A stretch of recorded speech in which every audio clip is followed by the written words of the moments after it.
Assalamualaikum warahmatullahi wabarakatuh. Perkenalkan, nama saya Dafa Johnson dan pada video kali ini saya akan mempresentasikan laporan dari tugas ulangan akhir semester struktur data saya yang berjudulkan Sistem Aplikasi Pengelolaan Stok Bahan Stiker pada Toko K181 atau toko stiker Kanaka 181. Langsung saja kita akan masuk ke bagian identitas usahanya yang beralamatkan di Jalan Wanda Maramis nomor 181 Kecamatan Wenang, Kota Manado. Jenis usahanya ini adalah tempat untuk menjual bahan stiker dan jasa pencetakan atau cutting stiker ya, pemotongan stiker. Bentuk kegiatannya dari saya ini berada di lokasi adalah pengumpulan data stok bahan stiker pada toko. Dan nama penanggung jawab usahanya adalah Ibu Jenny Saluling. Jadi langsung saja kita masuk ke bab 1, yaitu hasil pengumpulan data dan rumusan masalah. Nah, untuk yang pertama di sini ada tujuan laporan. Tujuan dari penyusunan laporan ini adalah untuk mengetahui kondisi aktual pengelolaan bahan stiker pada usaha pencetakan, mengidentifikasi permasalahan yang terjadi dalam proses pencatatan, serta menyimpan bahan dan memberikan dasar analisis untuk perencanaan sistem pencatatan stok yang lebih efektif, akurat, serta mudah digunakan.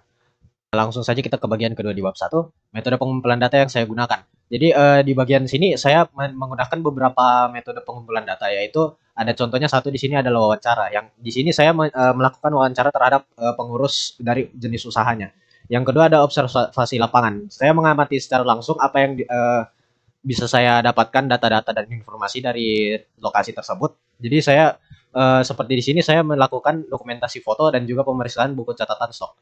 Nah, dalam pemeriksaan ini saya mendapatkan barang dari bahan-bahan stiker di sini seperti di gambar cukup berantakan ya. Dan buku catatan stoknya ini terbilang masih cukup manual sekali. Seperti di sini ini masih dicatat menggunakan seperti ini dan ini hanya masuk saja. Tidak ada untuk bahan keluar dan juga jumlahnya tidak konsisten ya. Nah, langsung kita ke bagian ketiga, data penghasil pengumpulan. Jadi jenis bahan-bahan stiker di sini ada beberapa. Contohnya nomor satu di sini ada bahan hologram ya, warna atau namanya. Kemudian mereknya ada Max Decal dan jenisnya adalah hologram. Kemudian yang kedua ada hitam, merek Oracle dan jenisnya glossy dan seterusnya. Kemudian kita punya bentuk satuan penyimpanan. Di sini kita punya bentuk penyimpanan yang seperti di sini ya. Nomor satu ini ada nama bahan atau warna bahannya merah. Kemudian satuan penyimpanannya adalah meteran. Dan keterangannya itu saya hanya menerapkan pemotongan menyesuaikan karena pembeli itu sering membeli jika meteran itu hanya menyesuaikan kebutuhan jika beberapa meter yang diperlukan. Contohnya misalnya ingin membungkus 1 meter dari bagian motor atau bagian mobil. Seperti itu. Kemudian ada dokumentasi bahan dan area penyimpanan. Seperti dilihat di sini bahan yang baru dibeli ya, contohnya roll yang besar itu dia masih dalam box. Kemudian ada bahan yang masih tergeletak-geletak di samping kursi atau di atas rak-rak seperti ini. Nah, jadi ini sangat cukup berantakan. Kemudian ada log keluar masuk bahan. Catatan keluar masuk bahan saat ini masih dilakukan secara manual menggunakan buku tulis. Temuan penting mencakup tidak ada format buku, beberapa transaksi tidak dicatat, sering hanya mencatat bahan yang masuk, tapi tidak konsisten mencatat bahan yang keluar. Bahkan tidak sama sekali mencatat bahan yang keluar. Kemudian ada banyak catatan tidak memiliki tanggal lengkap dan tidak tersedia rekap bulanan. Nah, di sini ada rumusan masalah yang telah saya buat. Jadi rumusan masalah di sini ada contohnya pertama, pencatatan stok masih dilakukan secara manual. Yang kedua adalah roll bahan sering menyisakan sedikit, namun tidak dicatat sehingga stok menjadi tidak akurat. Yang ketiga tidak ada sistem pengingat saat stok menipis, sehingga pemesanan bahan sering dilakukan setelah stok kritis atau habis. Yang keempat, tidak tersedia laporan stok bulanan, sehingga sulit mengevaluasi kebutuhan dan pola penggunaan bahan. Yang kemudian ada rak penyimpanan tidak memiliki label yang jelas, menyebabkan bahan sering tertukar atau salah ambil. Dan kemudian ada data stok tidak sinkron antara buku catatan dan keadaan barang fisik, terutama untuk bahan yang dipakai sebagian. Nah, yang terakhir, pemilik usaha baru menyadari bahan habis setelah ada pesanan sehingga menghambat proses kerja dan menunda pelayanan kepada pelanggan. Langsung saja kita akan masuk ke bab kedua, kebutuhan sistem dalam aplikasi. Yang pertama di sini ada perencanaan. Ya, di perencanaan ini yang pertama kita punya kebutuhan fungsional yang sudah pasti. Nah, apa saja kebutuhan fungsionalnya? Langsung saja kita lihat di sini. Yang pertama adalah menambahkan data stiker baru. Kemudian mengubah data dan memperbarui jumlah stok, mencatat transaksi keluar dan masuk bahan, menampilkan daftar stok secara real time, memberikan notifikasi saat stok berada di bawah batas minimum, menghasilkan laporan stok bulanan secara otomatis, menampilkan riwayat perubahan stok, dan yang terakhir mengelola kategori atau jenis bahan stiker. Untuk kebutuhan non fungsionalnya, di sini kita punya yang pertama kemudahan penggunaan untuk yang pertama di sini kita punya kemudahan penggunaan untuk pengguna non teknis, tampilan sederhana. Jadi tampilannya itu sederhana. Kecepatan respons aplikasi kurang dari 2 detik pada setiap menu utama. Akurasi datanya itu sangat tepat, jadi tidak stoknya menjadi minus. Kemudian keamanan data dengan akses hanya pemilik atau orang yang diberi izin. Penyimpanan data yang konsisten dan dapat dipulihkan jika terjadi kesalahan. aplikasi tetap berjalan stabil dengan jumlah data yang terus bertambah. Langsung kita masuk ke target pengguna. Jadi aplikasi ini dirancang untuk pemilik toko usaha atau karyawan yang memiliki akses, mungkin manajer atau pengelola stok ya. Nah, jadi lingkup aplikasinya di sini kita punya yang pertama ada penginputan data bahan stiker. Yang kedua pencatatan transaksi keluar dan masuk. Yang ketiga pemeriksaan jumlah stok secara langsung. Yang keempat pemberitahuan stok menipis. Yang kelima pembuatan stok laporan bulanan. Dan yang keenam penyusunan label rak untuk mempermudah pengaturan fisik bahan. Nah, jadi di aplikasi ini saya tidak mencakup fitur penjualan, keuangan atau manajemen pegawai ya, hanya untuk stoknya. Nah, di bagian kedua sini kita punya komponen sistem yang akan diterapkan. Sistem stok digital. Nah, seluruh data bahan stiker akan dikelola secara digital untuk mengurangi ketergantungan pada buku catatan. Yang kedua, di sini ada input keluar masuk stok. Jadi input keluar masuk stok itu akan selalu ada sehingga tidak ada bahan yang di-miss atau bahan yang mungkin dilewatkan itu ternyata telah dipakai ya. Kemudian ada notifikasi stok menipis. Sistem akan memberikan peringatan otomatis ketika jumlah bahan mencapai batas minimum yang telah ditentukan. Nah, kemudian ada laporan bulanan otomatis. Aplikasi menghasilkan laporan rutin setiap akhir bulan yang dapat digunakan sebagai dasar perencanaan pembelian bahan. Kemudian ada labeling rak. Jadi setiap rak itu akan diberikan kode dan kategori yang berhubung dengan lokasi fisik pada rak penyimpanan sehingga mempermudah pengelolaan. Kemudian yang terakhir di sini ada dashboard jumlah stok. Dashboard menampilkan total stok setiap jenis bahan secara ringkas sehingga pemilik dapat memantau kondisi toko dalam sekali lihat. Nah, langsung saja kita akan masuk ke desain aplikasinya ya. Jadi di bab ketiga ini untuk desain aplikasinya sendiri saya membuat beberapa barang ya. Yang pertama di sini ada diagram konteks atau alur sistemnya. Jadi alur sistemnya itu user akan memasukkan data bahan stiker. Kemudian sistem menyimpan data ke dalam database. User melakukan input barang masuk atau keluar. Sistem memperbarui stok bahan secara otomatis. Kemudian sistem melakukan pengecekan batas minimum stok. Dan jika ada stok yang berada di bawah batas minimum, jadi kita akan menambahkan fitur yang akan saya buat itu notifikasi stok menipis. Jadi di menu itu akan menampilkan beberapa bahan yang sudah menipis. Nah, yang terakhir di sini ada user dapat melihat laporan bulanan dari seluruh aktivitas transaksi. Nah, untuk gambaran alur sederhananya ada di sini ya. User melakukan input bahan ke dalam sistem.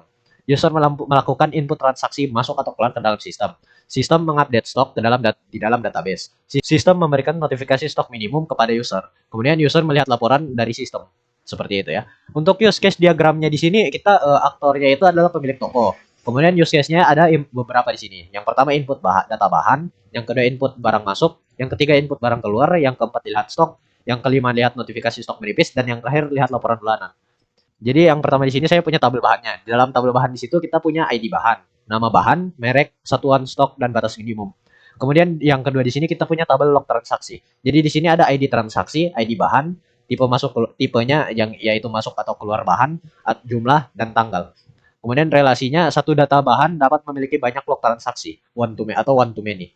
Nah, untuk wireframe atau UI mockup sederhananya di sini saya punya dashboardnya. Jadi ringkasan jumlah di dalam dashboardnya itu ada ringkasan jumlah stok dan notifikasi stok menipis. Kemudian ada halaman input bahan. Di dalamnya itu ada form tambahan untuk bahan stiker baru, misalnya nama, merek, satuan, batas minimum, dan lain-lain untuk bahan stikernya ya. Kemudian yang ketiga di sini kita punya halaman transaksi. Pilih bahannya, kemudian input jumlah barang masuk atau keluar dan satuannya. Dan yang terakhir kita punya halaman laporan. Tabel laporan yang di dalamnya itu ada tabel laporan bulanan dan rekap stok dan transaksi.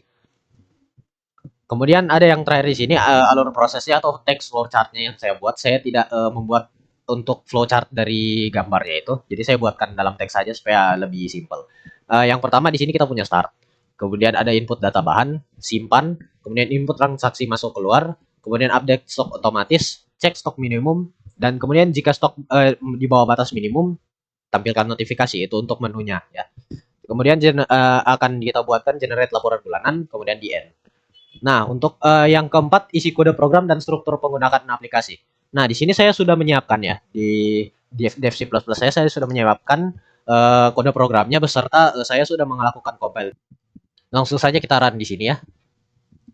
Nah, aplikasinya akan langsung menampilkan loading system. Itu hanya sebagai mockup atau untuk prototype-nya. Langsung saja kita masuk ke aplikasinya dengan enter. Nah, kemudian di pertama sini kita lihat dashboard-nya seperti ini ya, yaitu sistem stok bahan stiker. Nah, kemudian di bagian pertama ada input bahan, untuk pertama ada input data bahan, kedua input transaksi, ada lihat stok, ada lihat notifikasi stok menipis, lihat laporan bulanan, ekspor data, dan ada konfigurasi serta sorting menu, dan tombol yang terakhir itu ada keluar. Nah, langsung saja kita akan masuk ke opsi pertama, yaitu input data bahan. Yang pertama kita akan memasukkan data bahan, misalnya 0001 ya.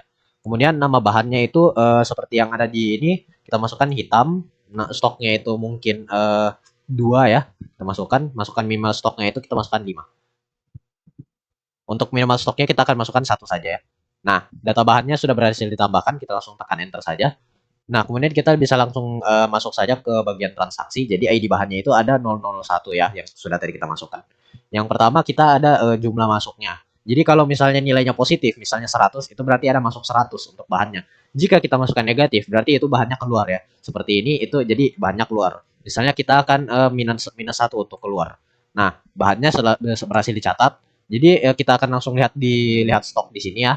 Nah, seperti di sini yang kita bisa lihat, stoknya ini sudah menjadi 1 dan minimalnya juga 1. Nah, kemudian jika kita menambahkan bahannya tadi, 0001, kemudian kita melakukan input data bahan, kita masukkan 2 yang positif ya. Nah, bahannya itu akan langsung tercatat, kita bisa lihat stok terlebih dahulu. Nah, yaitu 3. Oke, sudah ya untuk bagian di situ. Langsung saja kita akan melihat bagian notifikasi stok menipis. Jadi di stok menipisnya itu tidak ada sama sekali. Di sini tidak akan ditampilkan apapun. Tapi jika kita melakukan di sini contohnya 001 dan kita buat bahannya itu minus 4 ya atau minus 3. Nah, bahannya sudah berhasil dicatat. Seperti kita lihat stoknya sudah 0 ya. Nah, langsung saja kita akan melihat notifikasi stok menipisnya. Nah, seperti di sini stoknya sudah diberitahukan menipis, stoknya adalah 0. Nah, itu untuk bagian fitur stok menipisnya. Nah, langsung saja kita akan masuk ke bagian nomor 5, yaitu lihat laporan bulanan. Nah, untuk laporan bulanannya ini kita langsung bisa kelihatan ya laporannya itu seperti ini. Jadi itu pertama kita sudah ada lihat ada minus 1 ya tadi. Kemudian ada kita tambahkan 2 lagi, kemudian ada minus 3. Nah, jadi laporannya sesimpel ini. Lanjut saja langsung. Jadi untuk bagian yang terakhir di sini yang paling penting di situ ada ekspor data ya. Langsung saja kita lihat di sini. Nah, seperti yang sudah terlihat datanya sudah berhasil diekspor ke export data.csv. Langsung saja kita akan lihat di sini ya. Nah, jadi di sini sudah ada export data.csv. Langsung saja mungkin kita akan buka di Google Dokumen sebentar. Nah, jadi seperti yang kita lihat di sini itu untuk ID bahannya ini sudah ada di sini ya. Ini mungkin ada sedikit masalah pada Google Dokumennya. Jadi ini sebenarnya 001. Jika kita akan lihat secara manual, itu adalah 001 untuk ID bahannya. Nah, untuk nama bahannya hitam, stoknya 0, dan minimalnya itu adalah 1. Kita bisa mengubahnya di sini nanti. Nah, kemudian untuk waktu laporan ID, nama dan perubahannya di sini sudah ada semua ya.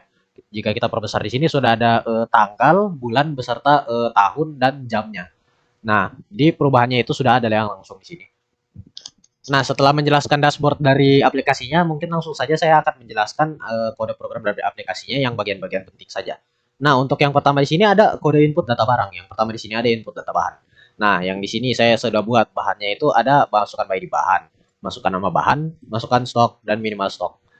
Nah, kemudian di bawah lagi di sini saya ada menampilkan data stok. Nah, jadi di sini void lihat stok. Jadi ada dashboardnya, daftar stoknya itu, kemudian bahan listnya. Nah, jadi di sini ada untuk stoknya dan minimalnya ya. Nama bahannya, stoknya, dan minimalnya. Nah, lanjut kita akan ke bawah sini untuk melihat kode membuat laporan bulanan. Nah, di sini ada void laporan bulanan. Nah, dalam void laporan bulanan ini kita bisa lihat jika lognya itu empty atau kosong, kita akan mendapatkan belum ada transaksi. Kemudian di pause dan kita langsung return saja. Kemudian jika ada mungkin ada satu log atau lebih, akan ditampilkan timestamp-nya atau jamnya yang seperti ini. Nah, kemudian ada nama, perubahan, dan perubahannya. Nah, kemudian kita punya di sini kode fungsi tanggal dan waktu. Formatnya itu adalah tahun, bulan, dan hari. Tapi jika kita input ke dalam CSV mungkin jadi kebalik ya. Jadi hari, bulan, kemudian tahun. Nah, di sini ada string current date. Jadi di sini kita langsung mengambil time now-nya ini dan local time. Ini untuk tanggalnya itu langsung kita lihat di sini. Ada TM year, ada TM month untuk bulanan, ada TM day untuk harian. Jadi tanggal sekian ini bulan sekian dan ini adalah tahun. Nah, langsung di sini ada current timestamp. Ini untuk waktunya. Jadi kita menggunakan fungsinya ini TM start T sama dengan local time at and now. Langsung saja kita akan ke bawah. Nah, di sini itu untuk nantinya langsung akan diinput ke dalam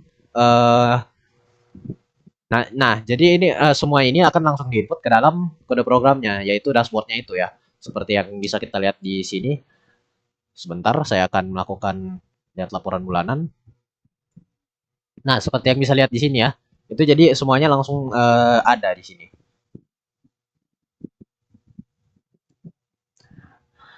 Langsung saja kita ke penjelasan tambahan dari kode-kode programnya. Beberapa poin penting yang terkait struktur aplikasi ini ada yang pertama, aplikasi menggunakan struktur data vektor untuk menyimpan data barang di memori selama runtime. Kemudian data dapat disimpan secara permanen menggunakan penyimpanan file dalam bentuk CSV ya.